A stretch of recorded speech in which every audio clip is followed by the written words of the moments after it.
Well, Derenda, thank you so much for being with us here today. We are in our third installment of our Q&A series with clients and getting a chance to talk with you today about your experience partnering with Boly Welch for quite a while, and your opportunity to share with us what this COVID experience has been like for you in Bridge Meadows. We have had many years of partnership between Boly Welch and you and the Bridge Meadows team. So let me have you introduce yourself and talk a little bit about you and what Bridge Meadows does.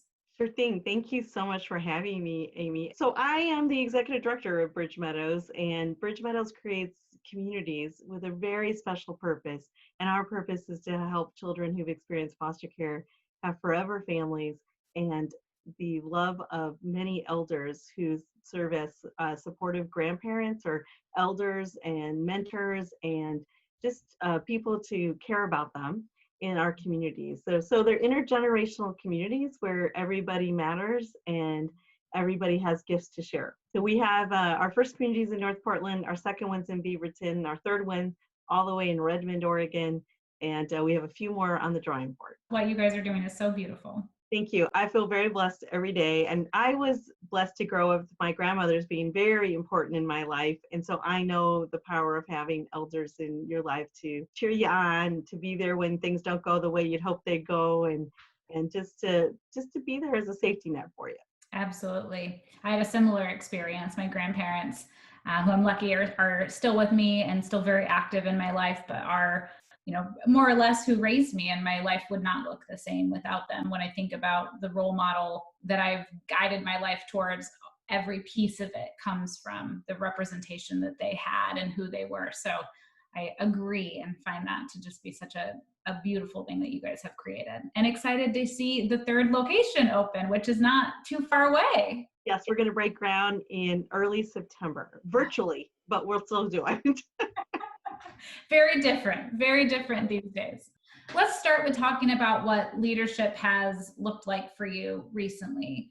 What changes have you had to make and lessons you've had to learn in the time of COVID that we've been away from our traditional work sites and in this experience? Well, flexibility would be the first thing I'd say we had to learn. We had to very quickly figure out how to make sure all of the members of our communities were safe and sound as we left the buildings, which was uncomfortable for us because we are very much a part of those communities. And so sending the staff home was a very difficult decision, but it was in everybody's best interest and safety. So we had to learn very quickly how to go from being very relational people who are used to, chit chats in the hallway and dreaming and planning in the hallway to Zoom. We've become the Zoom, I don't know if we're experts yet, but we certainly have become much better at Zoom and really pivoting to doing a lot of, planning and discussing and connecting and maintaining those relationships over the internet. And then really focusing on what can we do? There's so many things out of our control. And I keep quoting Dr. Fauci when he said, the only thing in control is the virus. Nothing else. So we started thinking about, well, what can we do and how can we build, can maintain that sense of connection, and coming up with some creative ideas for that. And then I think the other piece, this is always really important at Bridge Meadows, but it just became magnified, and that was thinking about our team members as whole people. These are folks who have family members that they have to care for or care about. There are children in their homes. And there are other distractions that are in their homes that they need to attend to. And so just really giving grace to our staff to know, look, you're going to have to be flexible with your work schedule. We're totally okay with that. If you need a few days off to just get yourself settled or just to catch your breath, it's really okay. We're all going to be here in the end. So, and also just taking a long view and just trying so hard not to stress about the things that are outside of our control. So I'm being communicative, overly communicative probably, but those are the lessons. Have funding sources changed for Bridge Meadows since COVID shut everything down? Well, what we saw was that foundations right away when we went home, if I keep saying it that way, when we went home, that foundations really started calling us and saying, what do you need? How can we help? Our board members called and said, how can we help? What do we need? Our bank even called and said, what do you need? And I really appreciated that sense of community wrapping around Bridge Meadows, because we spend all day long thinking about how we build community for those who live inside Bridge Meadows. And I always say there's a community that wraps itself around the organization. It's the community that supports the community. And I was really grateful to see all that be enacted and in a very visible way to all of us connected to Bridge Meadows. There was a lot of support for us to get the payroll protection plan paperwork done, which was, really challenging, and we're really grateful for our bank. So I'd say that people came alongside us and said, okay, we're here with you, let's go, what do you need? And I'm very, very grateful to that. And I think it speaks to all the years of partnership like we've had with Boly Welch. Every time we needed to hire a staff member, who do we go to? We go to Boly Welch. We're blessed to have Pat Welch on our board, who is a dynamo in making sure the world knows all about Bridge Meadows. And so having those kind of champions with us, that's what I'd say. It's not that they weren't there before, their voice was just super loud and said, let's come alongside you. Yeah, I've heard the community conversation a lot. This has, in so many ways, as isolating as it can be, it's also had this really, intense feeling of seeing community really step up and step out of their normal comfort zone. And maybe people who wouldn't traditionally have brought so much of a voice are bringing more voice in so many areas, not just in the professional corporate world, but through nonprofit, through activism, through all the things right now that are really pushing us to, as a community, to really pay attention to what's happening to those around us. So I'm so glad that you're the beneficiaries of that. I'm not surprised. I think that that's such a beautiful thing as a leader, to know that you're not just leading through the business that you are, you're leading through the person that you are. And you embody so much, I think, of what a great leader is, even just through the amount of effort you make to be out touching the community. So I'm so glad that people are taking care of you. Oh, Amy, thank you for that. I just want children to have what my children have. And I want to honor my grandmothers. Today we had a community forum. That's a time where our community comes together, and we usually have a big gathering in the community rooms about it. And I was so happy to see everybody. And I'm usually happy. Anyway, I just feel that way when I see you and I see all the folks who I get to partner with that are important to make our communities healthy. Because when our communities are healthy, then the children and the families and the elders are healthy. And that's a powerful safety net for generations to come. Yeah.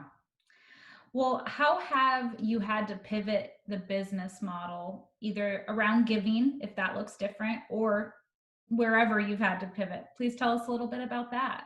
So organizationally, how we pivoted is definitely getting familiar with remote working. And we've actually done some trainings with our staff. We've had third party come in and do some trainings about what it's like to build a sense of connection and be productive and whatever else you need to know about, even how you do Zoom. We've done that. We've also had to forego our luncheon. Our luncheon was to be on early May, and we had to postpone that till next year because it just really truly was not safe to bring people into the room. And because that's more of an educational, we really love to bring inspiring, thoughtful, knowledgeable speakers in to share with the community. We decided that just wasn't going to happen on a Zoom call. So instead, we're just going to postpone that. So that was one huge decision that had to be made right off the bat. And then our gala will be virtual. We are going to give that a try on September 17th. And I think we'll still bring the party and the sense of connection. I think that's a different kind of event. So the team's learning all they can about virtual fundraising. And the other important thing we learned is that, we're going to go open a community 3 hours away from Portland. And we've been talking about how do we extend our culture to the team over there? How do we make sure that is transitioned over the mountain? And how do we stay connected so that individual or individuals that we hire feel like they're part of the team? And so when we started doing remote work, the team member in Beaverton said, I am loving this. I get to see you all more than I ever got to see you before. And we went, so not thinking of the remote working or video as a secondary thing, but as a primary way to stay connected. I have to say that was probably the biggest aha our organization had. And it was a relief as we grow. So I'm grateful for that. Programmatically, we've had to take all of our programming and put it in a Zoom format or out in our courtyards 6 to 10 feet apart from each other. You know, when we started to think about rolling things back and leaving the communities and making sure they were all safe and sound, the school districts that were going to close, the elders were like, no problem, we'll just do school in the community room. We're like, yeah, no, you can't, that's not safe. And that just shows you what the Achilles, you know, what the natural reaction is for our community members is I'm going to lean in and I'm going to help. So that lean in and help now looks like this. I'm going to the grocery store. Anybody need anything? In an email or a text. The use of an app called Marco Polo, where elders and kids and parents are sharing little tidbits. And one little Marco Polo moments that just touched my heart was when a young man who, you know, he had to do homeschool now and, you know, wasn't going so well. And he said, yeah, it's kind of hard now, but, you know, I'm really just worried about how are our dear elders? It just warmed my heart. Like, look at this child who he's struggling, and yet he's caring about his neighbors.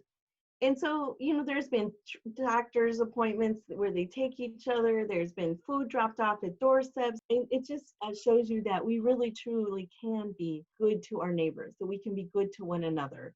And so we did not need a pandemic to demonstrate that the Bridge Meadows model works. But I think with all the smoke blown away, you can truly see the essence of when you bring people together with the intention of supporting one another, it truly can work. And, you know, it's not all perfect. As one of the kids said, it's all not sprinkles and unicorns, but overall, our elders are not isolated. Our parents are not isolated. And our kids know that a lot of people care about them. Yeah, I would say that it sounds like your communities are doing better than most of us. It might even be a much more holistic feeling, much less isolation. And I love hearing the creative ways that they've found to stay extra engaged and to connect with each other.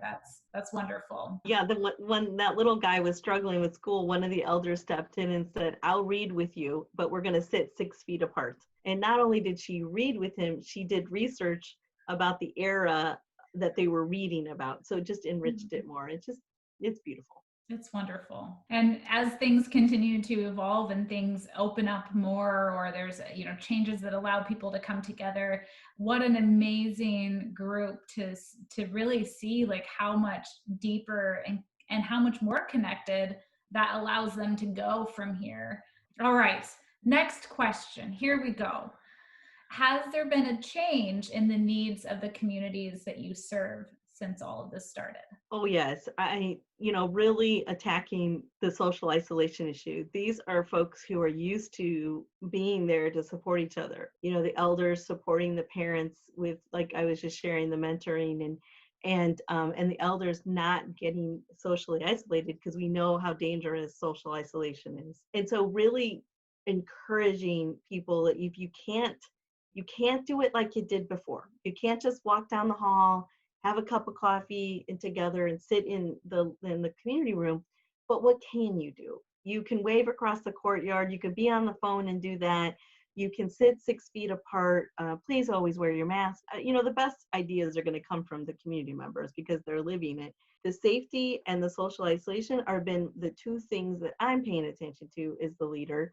I am happy to say that as of today, there's been not one COVID case at Bridge Meadows Communities, which we are an independent living program. But when you look at our friends in the assisted living, those are people who they're in close proximity. Well, our people are in close proximity. I think it says a lot about people adhering to the messages we've said over and over again. Stay apart, wear your mask, still connect somehow. So I think that's been the challenge, is just figuring out how to do things in the way that just we didn't do it before. But I know they're up for the challenge because they're driven toward that sense of connection. Mm-hmm. Our staff we've really missed being in the community and connecting with folks. It's hard for our team to figure out now, how do we go back to the communities? Because, we don't want to bring the virus to Bridge Meadows, and we certainly don't want to take it home. I also live intergenerationally, and I have a 78-year-old aunt, and I have to be very careful about that every day. You mentioned earlier that when things kind of started with COVID, a lot of people were reaching out and saying, how can they help?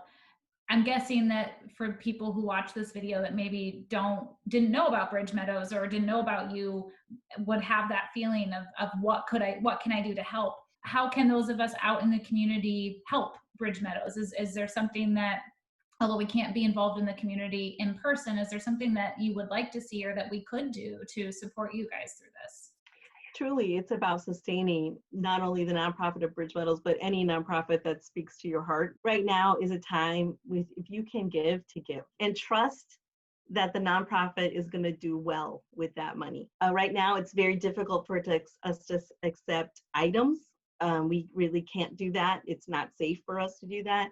And so the best way that those of you who are watching this and want to really care and give is to just make a donation to the nonprofits that mean so much to you, or the issues that mean so much to you. You know, we'll always be grateful. I mean, if you feel like, oh, that's too little, it won't do anything, don't worry about it, because a bunch of littles make a lot. We have to sustain the nonprofits in our community because they are the ones that are filling the gaps between what the government can do and what our private industry can do. And so by partnering together, the government, the nonprofits, and the private industries, that is the powerful safety net underneath our community. So my biggest message is write the check.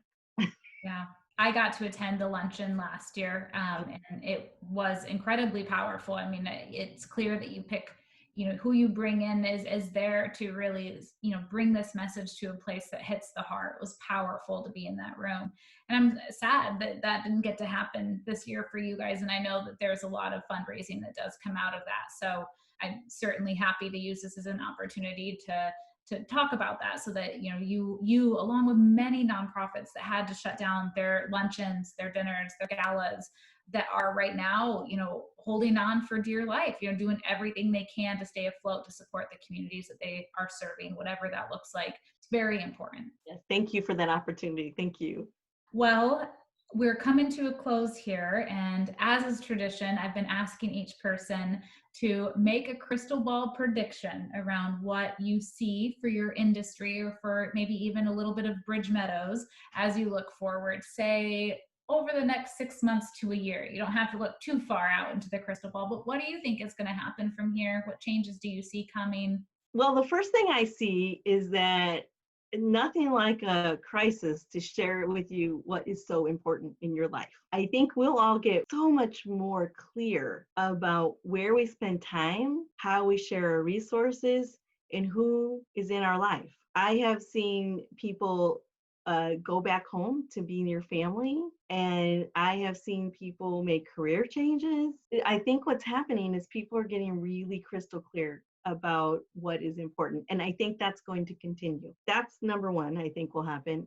For the funding world, we're going virtual. I just don't know that in the next 6 months to 8 months or the year, people are going to feel comfortable joining, being in large groups. And so I think, we're going to be creative. We're going to do smaller dinners outside. We're going to do virtual. We don't have to get all dressed up, although if you want to, you can. But you get to give, you get to hear about your favorite nonprofits. That's what I think is going to happen in funding. And then I think that we're going to see what really binds us together is bringing the generations together, because we have been divided too much as age groups. And we need to unite and be strong that way. So however we unite around the issues that are important to us, or bringing the generations together, which is my bias, I think you're going to see more uniting of people. Oh, I agree with all three of those. Those are wonderful. That first one, I think definitely we are seeing that. We are hearing from potential candidates and those on the job market that have taken the chance to really reflect on where they're at in their lives and where do they want to go. And this is a chance to get really aligned with your values and start to drive your life in a way that aligns with that as best as possible. I like how you said crystal clear when you're making the crystal ball prediction. That was good. Good tie-in. That was great.